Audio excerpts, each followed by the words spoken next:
Bonjour à toutes et à tous, je suis ravie de vous retrouver dans Smart Patrimoine, le rendez-vous quotidien de Bismart dédié à vos finances personnelles. Et au sommaire de cette édition, les obligations se déclinent en vert. Nous allons parler aujourd'hui des Green Bonds, ces titres de dette émis par les entreprises sur les marchés financiers pour financer des projets environnementaux. Leur rendement est parfois discuté, le risque de greenwashing exposé, l'encadrement juridique considéré comme modeste. Alors quel est l'intérêt pour les investisseurs? Eh bien, réponse tout de suite. Et puis dans Enjeux Patrimoine, nous ferons le bilan presque 2 ans après l'adoption du Bitcoin comme monnaie officielle au Salvador.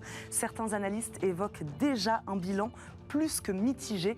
Il faut dire que 2022 a été une année difficile pour les cryptos. Elle avait jeté le doute sur la capacité du pays à rembourser complètement sa dette. C'est pourtant chose faite. Les réussites, les ratés, les axes d'amélioration, ce sera tout à l'heure en deuxième partie d'émission. Mais d'abord, on parle donc d'investissement responsable dans Smart Patrimoine. C'est parti. Dans Investir responsable, cette semaine, nous nous arrêtons sur les Green Bonds ou obligations vertes. En français, ce sont les entreprises qui les émettent sur les marchés financiers dans le but de financer un projet bénéfique pour l'environnement. Après une chute de 25% en 2022 pour cause d'envolée des taux d'intérêt, on voit désormais repartir à la hausse les émissions de ces titres. On en parle aujourd'hui avec Timothée Pubelier, responsable des obligations internationales à la financière de la Cité. Il va nous aider à comprendre comment investir sur les Green Bonds. Bonjour Timothée. Bonjour. Merci beaucoup de nous accompagner aujourd'hui dans Smart Patrimoine. Timothée Pubelier, à quel niveau vous estimez ce retour des obligations vertes dont on parle cette année? Est-ce qu'on peut parler, est-ce qu'on est au niveau de celui de 2021? Alors en effet, en 2022, on a eu une chute très importante, mais c'était plus dû à un contexte obligataire et macroéconomique qui était très difficile. On a eu une envolée de l'inflation, donc ça c'est très mauvais pour les rendements qui sont fixes des obligations. Et aussi, on a eu une remontée des taux. Donc plus les taux montent, plus la valeur des obligations baisse.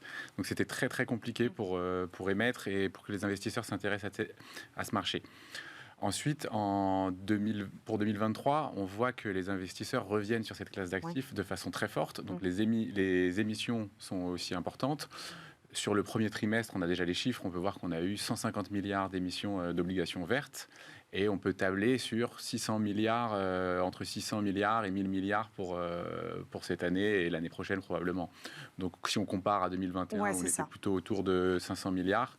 On a clairement un gros retour sur la classe d'actifs et 2022 était une exception due à la macroéconomie. Timothée Pubelier, depuis quand les obligations, elles se déclinent aussi en vert? C'est comme ça que j'ai dit en préambule de cette émission. Ça existe depuis quand, ces obligations vertes? Ça a commencé à prendre son envolée en 2018. Donc, par exemple, en 2018, on était à 30 milliards d'émissions. Donc, c'était un peu le début où ça a commencé à devenir sérieux. La grosse différence, les grandes différences entre une obligation classique et un green bond, vous diriez? Alors pour rappel, une obligation classique, c'est vraiment on va prêter de l'argent à une entreprise ou à un État, et lui, il va nous rendre des intérêts tous les trimestres, et à la fin du contrat, on récupère le capital. Donc là, une obligation verte, ça va être exactement la même chose, mais en plus, il va y avoir un contrat pour l'environnement où les fonds qui sont empruntés par l'entreprise ou par l'État devront aller pour la transition écologique. Devront aller, on va en parler de ça justement. Vous parliez des entreprises, des États. Ces titres verts, ils sont émis par les mêmes institutions, les mêmes entités que les obligations classiques? Alors c'est quasiment exactement les mêmes émetteurs, sauf que les émetteurs les plus polluants ou qui ont des projets qui ne sont pas alignés avec la transition énergétique seront évidemment exclus de ce marché-là. Mais sinon, ça va être les mêmes entreprises, les mêmes États, tout pareil. Donc émis pour financer, c'est ce que vous disiez, un projet environnemental. Comment ça marche exactement? Où est-ce qu'on le voit? Où est-ce qu'il est, ce projet? Alors, quand une entreprise, même une obligation classique, quand une entreprise veut émettre une obligation classique, elle vient sur le marché et elle va sonder le marché en disant « moi, je veux émettre pour cette durée, à ce prix-là, et pour faire ça ». Donc ça, et après les gens vont dire « ah, moi ça m'intéresse, moi ça m'intéresse ». S'il y a beaucoup de gens, ils vont réduire le prix. C'est un process qui se fait en live. Et donc, dans cette partie de négociation, il y a qu'est-ce qu'on va faire des fonds. Et à ce moment-là, du coup, pour une obligation verte, ils vont le labeller verte. Il y aura un audit au préalable qui sera fait pour s'assurer que le projet est vert. Et ensuite, ce sera aux investisseurs de juger à quel point le projet est vert ou pas. Mais c'est à ce moment-là, au moment de l'émission de l'obligation, c'est l'entreprise qui l'émet qui devra décrire son projet vert. Comment on s'assure que le projet est vert? Alors ça, pour l'instant, il y a un flou. Ouais. Il y a un flou parce que c'est pas assez encadré, c'est pas encore très clair. Donc le minimum, c'est quand même d'avoir un audit externe qui va s'assurer que le projet est vert. Mais pour l'instant, c'est assez déclaratif. Chacun peut dire que son projet est vert. D'où le risque de greenwashing. Donc, comme dans toutes les transitions, il va y avoir des passagers clandestins. Là, ça s'y prête vraiment bien. Parce que c'est à la mode, tout le monde veut en faire partie. Il y a un alignement des intérêts des investisseurs, des entreprises et de la population en général qui veut aller vers cette transition énergétique. Donc tout le monde veut en être et donc il y en a qui vont vouloir en profiter. Le risque de greenwashing, il est important parce qu'une fois que la société a les fonds, est-ce qu'elle va vraiment les mettre dans le projet qu'elle a dit ou pas ? Une caractéristique importante pour ça, c'est... Elle n'a pas d'obligation, si je peux me permettre, de le faire. Non, il n'y a pas... Normalement, si, mais il y a de la place pour abuser du système. Et un point que je trouve important, c'est pas l'entreprise qui compte, c'est vraiment le projet qui compte. Ouais. Donc une entreprise très polluante, si elle a un projet qui améliore les choses ou qui concerne une petite partie de son activité, donc une entreprise qui fait du pétrole pourrait émettre un green bond en disant... nous, on a un projet de faire des transports propres. Ça, c'est intéressant ce que vous dites. Ça arrive, ça, beaucoup d'ailleurs, que des entreprises dont l'activité est considérée plutôt comme polluante émettent des obligations vertes sur les marchés financiers. Ça arrive plutôt souvent. Ça arrive. Ouais. Parfois, c'est justifié. C'est pas parce que c'est pas parce qu'on est une entreprise qui pollue d'un côté qu'on n'a pas des projets qui font du bien. Donc, il y a une certaine logique qui puisse attirer des capitaux pour financer les parties les plus vertes de leur business. Donc ça, c'est bien. Le problème, c'est que parfois, il y a des projets où on se dit pourquoi est-ce que c'est catalogué comme green. Est-ce que vous pouvez nous donner des exemples alors, assez récemment, l'année dernière, il y a eu l'aéroport d'Hong Kong qui a voulu s'agrandir.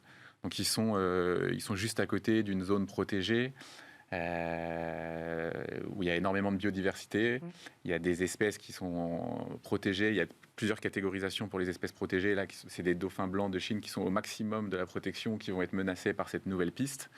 Des études qui ont été faites, une piste d'atterrissage en plus à l'aéroport d'Hong Kong. On parle d'émissions de gaz à effet de serre de l'ordre de 3 centrales à charbon. Donc, alors, comment on arrive à qualifier ce projet-là de projet vert Ce projet-là, il a été qualifié de vert. Ils ont réussi à émettre leurs fonds et c'est une obligation verte aujourd'hui qui s'échange sur les marchés. Et on se dit, c'est pas normal, ça émet des gaz à effet de serre, ça va venir détruire la biodiversité. Après, il faut regarder plus en profondeur le projet, mais en tout cas, quand on lit ça comme ça, c'est vraiment le genre de projet qui met en danger tout cet écosystème. Parce que s'il y a trop de greenwashing, en fait, ça ne veut plus rien dire. Et en fait, une obligation green, ça devient une obligation comme une autre. Donc, il faut surtout éviter ça. Il faut qu'il y ait un peu plus de règles qui entourent. Justement, votre avis, puisque c'est ça qui nous intéresse aussi aujourd'hui, Timothée Pubelier, c'est qu'est-ce qu'il faudrait faire justement pour peut-être mieux contrôler ces projets, qu'on soit sûr que ce soit des projets verts. Il y a plusieurs pistes, mais pour moi, le plus important, c'est qu'on ait un standard international où on est tous le même et qu'une obligation verte, on se met d'accord sur ce que c'est. Et avec des règles minimum. Après, il y a plein de cas particuliers, mais il faut vraiment avoir des règles minimum. Ou par exemple ne pas détruire la biodiversité et pas émettre des gaz à effet de serre. Ça paraît être un critère important. Ça paraît important. Donc ça, c'est le minimum. Là-dessus, l'Europe a pris une longueur d'avance sur les autres. Ça fait 7 ans qu'ils discutent du texte. Le Parlement, le Conseil européen, tout le monde a réussi, tout le monde s'est mis d'accord. Donc ils vont faire un projet de loi où on va s'appuyer sur la taxonomie européenne pour émettre une obligation verte au standard de l'Union européenne, il faudra respecter les règles de la taxonomie. Donc là, on fait un premier pas vers un standard assez international. C'est le plus avancé qui existe pour l'instant, parce qu'il y a plusieurs labels. Celui-là, donc, il est très contraignant. Le problème, c'est est-ce qu'il ne va pas être trop contraignant, parce qu'il va falloir suivre le projet en amont, il va falloir vérifier que le projet fait bien ce qu'il dit, donc tout ça, ça coûte cher. Ça veut dire que les obligations auront un peu moins de rendement, peut-être, pour financer tout ça. Donc, il faut faire attention aussi. C'est vraiment pas un sujet simple. Il faut essayer de trouver le point d'équilibre entre pas laisser les gens faire n'importe quoi, mais pas non plus. C'est des outils de financement pour aller vers une cause qu'on supporte tous. Donc, il ne faut pas non plus que ça devienne trop compliqué et que du coup les acteurs s'en désintéressent et arrêtent d'émettre. Justement, on a l'impression que l'intérêt, il est là. C'est ce que vous disiez tout à l'heure, engouement des investisseurs pour ces obligations vertes. Engouement, oui, intérêt. Lequel vous parliez de rendement, là justement, on n'en a pas parlé, on va en parler tout de suite. C'est vrai qu'on doute parfois du rendement de certains titres ou cette alliance entre environnement et rentabilité. Voilà, aujourd'hui, quelle performance on peut attendre de ces obligations vertes ? Alors, déjà, surtout quand on vient d'entendre tout ce que vous venez de nous dire aussi sur des projets parfois un peu douteux. Alors, déjà, je précise que ces projets douteux, ça reste quand même une minorité. C'est un gros marché qui est très profond et la plupart des sujets, c'est des sujets qui vont vraiment dans la transition énergétique, la mobilité green, il y a le renouvelable, et donc il y a plein de bonnes choses qui se passent. C'est plutôt quelque chose de très bien. Ouais. Après, en termes de rendement, on peut, sur un fonds obligataire, on va être green, on va être entre 3 et 5% sur du rendement. Après, si c'est un gérant qui va être actif et qui va bien saisir les opportunités, etc., on peut rajouter quelques pourcents à ça si ça se passe bien. Donc la chance de cette classe d'actifs, c'est l'année 2022 qui a été catastrophique. Ça a fait remonter les taux. Donc pour ceux qui étaient déjà investis, c'était douloureux. Mais pour ceux qui se disent, tiens, j'avais pas beaucoup d'obligations, la transition énergétique, c'est quelque chose d'important pour moi. Là, il y a vraiment un alignement des planètes qui est exceptionnel parce que le point de départ des rendements est intéressant, ça va vers une bonne cause. Donc, on peut utiliser des supports comme le PE, le PER. Acheter une obligation pour un particulier, c'est vraiment très compliqué. Les montants initiaux sont très, très importants. Donc, ça n'a rien à voir avec les actions. Mais par contre, prendre des fonds obligataires... Parce que ça peut être passif, ou là, justement, c'est ce dont on parlait, on peut espérer entre 3 et 5%, ou actif, si ça se passe bien, on peut espérer plus, en sachant que ça peut aussi moins bien se passer. Là, pour les investisseurs, c'est vraiment très intéressant d'allier rendement et conviction personnelle. Est-ce que ces obligations vertes, elles sont rattachées à un label, par exemple? On parle beaucoup du label ISR dans cette émission. Est-ce que c'est le cas aujourd'hui? Et est-ce qu'il faudrait que ça le soit, peut-être?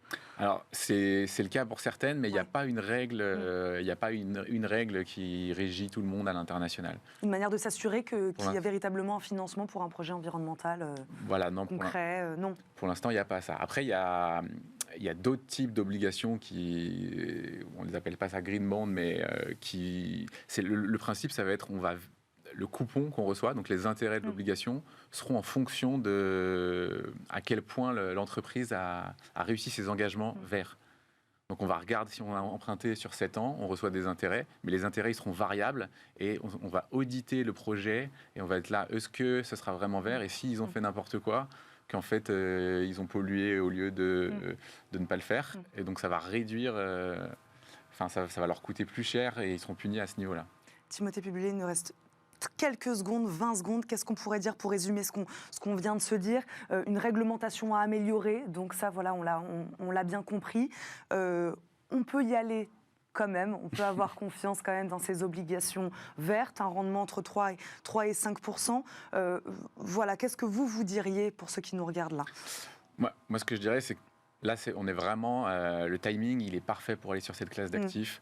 On a tous envie d'aller dans cette direction. On a tous envie que la transition énergétique se passe bien. Et en plus, le point de départ, il est très intéressant avec des rendements qui sont vraiment bien. Et le dernier point, c'est que dans les obligations, il n'y a pas que le rendement qui compte. Il y a, sur un contrat de 7 ans, par exemple, ou de 5 ans, il y a la performance. On peut vendre une obligation plus chère que ce qu'elle a été émise. Et en ce moment, il y a beaucoup d'effets un peu moutonniers, où par exemple, sur le Nasdaq, tout le monde va vouloir aller sur les mêmes valeurs qui marchent bien. Là, la transition énergétique, ça va être un thème qui va prendre de plus en plus de place, qui va être de plus en plus important, et tout le monde va vouloir aller là-dessus. Et quand tout le monde veut aller sur la même classe d'actifs, ça fait monter les prix, et du coup, il peut y avoir un upside important sur les performances à ce niveau-là. Merci beaucoup Timothée Pubulé d'avoir été avec nous aujourd'hui. Je rappelle, vous êtes responsable des obligations internationales à la financière de la Cité. Merci beaucoup de nous avoir accompagnés aujourd'hui. Tout de suite, c'est Enjeu Patrimoine. Et c'est parti pour Enjeu Patrimoine. Aujourd'hui, entre le Salvador et le Bitcoin, l'amour est-il toujours au rendez-vous? Il y a presque 2 ans, le pays officialisait le Bitcoin comme monnaie légale, à côté du dollar. Il a été le premier à l'avoir légalisé comme monnaie d'échange officielle. L'histoire partait bien. Et puis l'année 2022 et la chute sans fin de la valeur de la crypto a jeté un petit froid. Malgré tout, il y a quelques semaines, le Salvador arrive à rembourser sa dette obligataire. Nous faisons le bilan global aujourd'hui de ce pari risqué avec Sébastien Gouspillou qui nous accompagne, président de Big Block Data Center. Bonjour Sébastien. Bonjour. Merci beaucoup d'être avec nous dans Smart Patrimoine. Raphaël Bloch nous accompagne également, cofondateur de The Big Whale. Bonjour. Bonjour. Bienvenue à tous les deux. Sébastien Gouspillou, pour revenir rapidement sur la genèse de ce projet, quelle était l'intention du président salvadorien le 21 septembre 2021 ? Alors, il a adopté le Bitcoin comme monnaie légale avec l'intention imaginée pour nous de dynamiser son pays.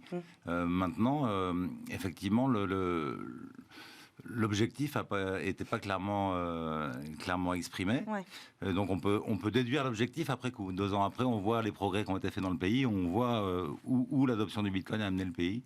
Et finalement, on comprend l'objectif du président maintenant. C'était quoi le contexte à l'époque? Combien valait le Bitcoin? Beaucoup. Ouais, c'est ça, on était sur... Quand il a déclaré l'adoption, pas encore terrible, hein, c'était avant le fort du bull run, mais disons que il a acheté l'essentiel de ses bitcoins aux alentours de $40 000. Hein. On va faire le bilan, évidemment, mais je crois que à l'époque, déjà, cette décision avait été critiquée. Pourquoi, à ce point-là? Alors, effectivement, elle a été critiquée pour plusieurs raisons. Il faut déjà avoir en tête que le Salvador est un petit pays proche des États-Unis. Donc, c'est la zone d'influence du dollar. Et comme vous le savez, il y a historiquement des relations qui ne sont pas forcément excellentes entre certains pays et donc le voisin américain. Et ce qui fait que le Salvador est un pays qui était assez dépendant économiquement des États-Unis, donc qui n'a pas de monnaie nationale à proprement parler, qui utilise le dollar américain. Donc il y avait déjà cet élément-là, c'est-à-dire que les Américains quand même regardent un petit peu ce qui se passe dans leur zone d'influence. Et puis après, il y a deuxièmement un élément important à avoir en tête, c'est que le Salvador a été le premier pays à adopter le Bitcoin comme monnaie légale. Et la crainte au niveau des institutions internationales, c'était d'avoir, par ricochet, d'autres pays qui pourraient, et je sais que Sébastien connaît notamment très bien l'Afrique, qui pourraient se dire, il y a le Salvador, on va regarder ce qui se passe, et effectivement, ça pourrait être une source d'inspiration pour d'autres pays qui ont des difficultés avec leur monnaie, donc en Afrique, en Asie du Sud-Est, d'autres pays en Amérique latine. Et dernière petite chose, c'est vrai que pour des Européens, c'est toujours compliqué, effectivement, de comprendre pourquoi dans d'autres pays on s'intéresse autant au Bitcoin. C'est parce qu'on a globalement, même si on peut en débattre, mais une monnaie qui est quand même plutôt stable. Et c'est vrai que on ne sait pas ce que c'est que de vivre, même si on a connu quand même pas mal d'inflation ces derniers mois, dans une économie où vous avez un pouvoir d'achat qui ne cesse de baisser. C'est vrai, il y a un décalage de compréhension de notre point de vue, du point de vue plus occidental, européen, disons-le. Clairement, nous, il y a une chose qui est certaine, c'est que l'essentiel des gens ici, en France, en tout cas en Europe, ont un compte bancaire. C'était pas du tout le cas au Salvador. C'est vraiment ça une des motivations qu'on comprend après coup du président Bukele, c'est de donner une inclusion financière à son peuple. En gros, 30% des adultes salvadoriens avaient un compte en banque.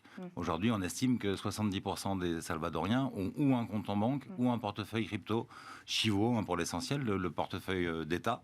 Donc c'est un progrès fabuleux. C'est-à-dire qu'en 18 mois, il a fait plus d'inclusion financière que dans les 50 ans précédents. Donc le succès, il est juste indéniable. Et ça donne aussi une éducation DeFi, une éducation de cette finance décentralisée à une population salvadorienne qui n'avait même pas accès à la banque il y a encore 2 ans. Donc il est en train de tirer sa population vers le haut. Grâce à cette adoption de la monnaie numérique du Bitcoin. C'est intéressant, vous dites adoption par les Salvadoriens. Moi, j'ai trouvé des chiffres, alors peut-être que vous n'allez pas être d'accord avec ça. En 2022, 74% des Salvadoriens n'ont pas du tout utilisé la crypto-monnaie. C'est une enquête de l'Université centro-américaine. Incroyable. Quel chiffre. Moi non plus, je ne l'ai pas du tout utilisé, la crypto-monnaie, vous voyez. C'est pas du tout la proposition de valeur de Bukele que tous les Salvadoriens se mettent à utiliser Bitcoin. Bitcoin est en plus du dollar. La monnaie, c'est le dollar. Et le Bitcoin. Le Bitcoin, et il y a 2 sortes de monnaie, la mauvaise monnaie et la bonne monnaie. La mauvaise monnaie chasse la bonne, c'est comme ça. Donc en gros, les Salvadoriens continuent d'utiliser le dollar. Là où le progrès est intervenu, c'est pas du tout avec des paiements en bitcoin. Les gens ne veulent pas dépenser leur bitcoin. C'est cette éducation financière à la monnaie cryptographique et puis la possibilité d'avoir un portefeuille pour stocker des dollars. Parce que le portefeuille Chivo, j'insiste là-dessus, c'est un portefeuille dollars et bitcoin. Et avant, les gens n'avaient rien pour stocker leurs dollars, autre que de les mettre sous le lit, de l'argent liquide. Et donc là, ils ont de la capacité aujourd'hui de stocker leurs dollars, de les sécuriser. Et ça change tout. Donc on est plus... Ouais, Raphaël. Ouais, non, c'est juste. Alors bon, j'ai beaucoup voyagé avec The Big Whale là depuis un an. Je suis allé en Amérique du Sud, j'étais en Argentine, mais je ne suis pas encore allé au Salvador. Donc je n'ai pas d'informations, comme on dit, de première main. C'est-à-dire que je suis obligé de me baser sur un petit peu ce que les gens expliquent et aussi ce que les journalistes essayent de relayer localement. Ce qui est sûr, c'est qu'effectivement, il y a eu un effet positif, même si on se doit quand même de dire que en un an et demi, il y a eu des couacs, c'est-à-dire que donc, le portefeuille Chivo n'a pas forcément à chaque fois bien marché. Il y a aussi la question de l'éducation, c'est-à-dire que tout bêtement, il y a des gens qui ne savent pas forcément, enfin je veux dire, se servir de ces technologies. Toutes les générations ne sont pas numériquement natives, donc il y a des sujets à ce niveau-là. Passer de pas de compte en banque à avoir un portefeuille crypto. Exactement, et puis c'est que voilà, manipuler des pièces et des billets, c'est quand même un peu plus simple que... Et on le voit, alors pour le coup même en Europe, je veux dire, les gens ne maîtrisent pas forcément cette technologie. Et puis il y a quand même aussi tout bêtement la question de... quel est le but à moyen long terme, effectivement, quand on met en place ce type de système? C'est-à-dire qu'il y a la question de la bancarisation, mais on sait aussi qu'il ne suffit pas de bancariser les gens pour que tout s'améliore. Il y a beaucoup de choses à faire au Salvador. C'est pour ça que des critiques du président expliquent que c'est très bien de mettre ça en place, mais en attendant, une grosse partie aussi de son plan, c'est de faire venir de riches étrangers, c'est-à-dire qu'avec suppression des taxes et de créer des espèces de zones franches technologiques. Des entreprises blockchain. Des entreprises blockchain, des choses comme ça. Des millionnaires, voire milliardaires qui s'installeraient pour cette raison-là. Donc certains disent oui, ça permettra d'avoir plus d'argent, donc potentiellement de développer le pays. Mais on peut aussi se dire que la priorité, c'est peut-être d'investir dans les infrastructures, dans les écoles, dans l'éducation. Enfin voilà, c'est-à-dire que il ne faut pas simplement se contenter de se dire on veut devenir une crypto-nation. Il faut aussi avoir une politique un peu plus globale et de ce point de vue-là, il y a quand même quelques critiques à formuler. Pour l'adoption des Salvadoriens de ce Bitcoin, puisque c'est quand même une question intéressante, faire de la pédagogie, ça vous êtes d'accord quand même, Sébastien Gouspillou, faire de la pédagogie auprès de la population, encore et toujours, il y a besoin de ce travail-là. Et puis je ne sais pas, peut-être, moi j'avais une question, est-ce qu'on peut aussi être frileux d'utiliser cette monnaie parce que c'est plus cher de l'utiliser ? Non, c'est beaucoup moins cher d'utiliser le Bitcoin que n'importe quelle autre monnaie fiat, monnaie d'État. C'est pas le sujet. C'est encore une fois qu'on a tous en tête le fait que le Bitcoin s'apprécie. Il n'y a que 21 millions de Bitcoins, donc au fil du temps, il s'apprécie. Aujourd'hui, il vaut 26 000 $. Il y a encore quelques années, il valait moins de 1000. Donc les gens le savent. Donc encore une fois, on ne dépense pas ces bitcoins. C'est pas l'intérêt de la politique bitcoin au Salvador. Ouais, mais là, par exemple, 2022, ça a pu mettre un coup quand même sur cette réputation volatile quand même de la crypto. Oui, mais il y a l'adoption du bitcoin. 2022, année très très très compliquée. Ça a juste pu faire perdre de la trésorerie au pays, qui a acheté pas mal de bitcoins. Je crois que c'est 3000 et quelques bitcoins qu'a acheté le pays. Donc évidemment, la presse s'est empressée de dire regardez la chute du bitcoin, le Salvador est au bord du gouffre, ils ont perdu la moitié de leur fonds. Mais c'est juste ridicule, c'est un tout petit montant, on parle de 150 millions de dollars ou quelque chose comme ça. Donc à ce niveau-là, il n'y a vraiment pas de sujet. Le bien que le bitcoin et l'adoption du bitcoin a apporté au pays, il est juste flagrant, il est sous nos yeux. Donc comme le disait Raphaël, c'est un pays qui partait de très très loin. 2017, le pays le plus dangereux du monde. 4000 assassinats par an. Aujourd'hui, il n'y en a plus. 0. C'est le pays le plus sûr du continent américain. Bon, alors là, pour le coup, c'est pas dû à la blockchain et aux cryptos. Bien sûr que si. Tout est lié. C'est une politique globale. Tu parlais d'infrastructure, c'est exactement ça. La politique est complètement...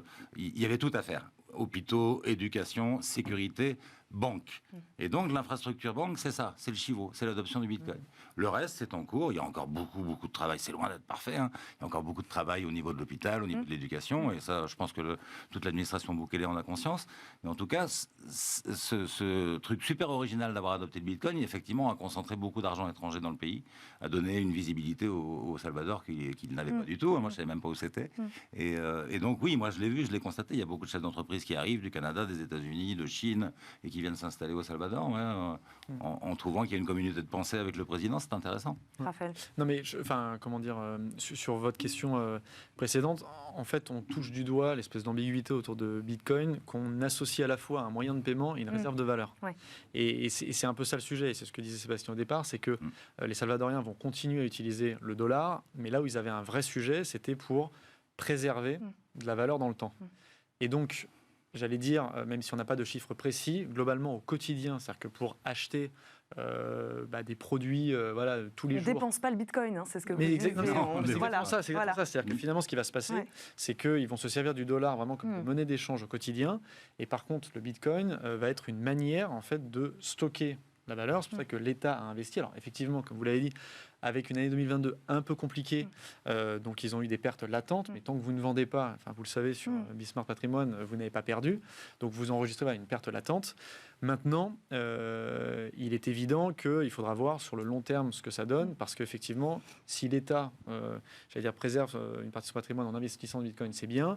Il y a aussi donc le cas de tous ces riches étrangers qui vont s'installer.